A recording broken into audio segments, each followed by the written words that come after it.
And so grateful for that quick action of those bystanders. Right now on 11alive.com, you can see the full timeline from when baby Blaze was taken until he was safely returned to his family.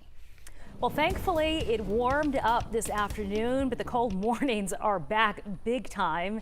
Let's check in with Chief Meteorologist Chris Holcomb. Chris? And if you like that warmer feel to the air, it's going to be getting even better over the next couple of days, as the theme this week, or for the first part of the week, is going to be a warming trend. Today's highs made it into the lower 60s. I'm thinking we'll hit 70 degrees tomorrow, and we continue with very quiet weather pattern out there right now. Take a look at radar. We don't see any rain around. We don't have any clouds around. It has been a beautiful blue sky out there today. And as we zoom out a little bit, you can see nothing really major anywhere near us. We have a few showers though up into Kentucky. That changes over into snow in parts of Indiana, moving into Ohio as well. Isn't this a beautiful picture? Speaking of blue sky, this is how it looks right now up in northwest Georgia and Rome, as the sun getting closer and closer to the horizon, as it'll be setting here pretty soon. We made it up to 62 for high today. Right now we're 61. We do have some 50s though on the north side. Here's your cast for the rest of the evening hours. The sun sets tonight in just a little bit at 5:35. Then by 7 o'clock,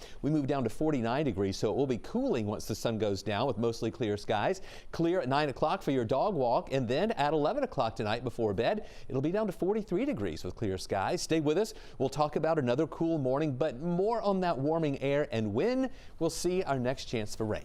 All right, Chris, we'll see you soon. Thank you. Today, the Cobb County Sheriff's Office made history, becoming the first detention center in our state to provide 24/7 mental health services to detainees. This move coming after our Reveal team took a closer look at inmates who died at the center while struggling from mental health issues. 11 Alive's Brittany Klein-Peter has more now on how leaders are hoping these new services will help inmates. We're told that the program will help treat and diagnose inmates with mental health and behavioral health issues. We're also told that it's a part of a larger move to target the root cause of crime as far as repeat offenders and equipping inmates with the proper tools to be successful upon release. At some point, these folks are going to get out of jail. They're either getting out on bond, they're getting out on probation, or they're getting out of one of our accountability courts, and it's going to increase their likelihood of success.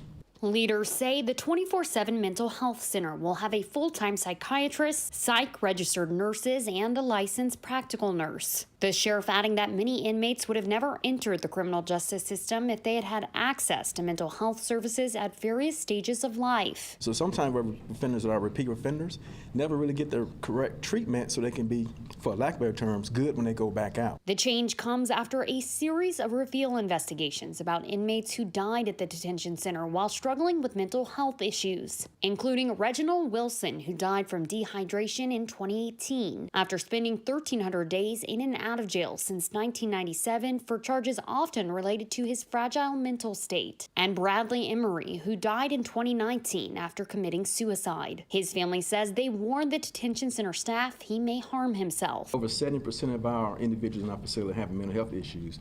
What better way for us to capture that and get them the help they need while they're here by having services that's going to be for 24 hours.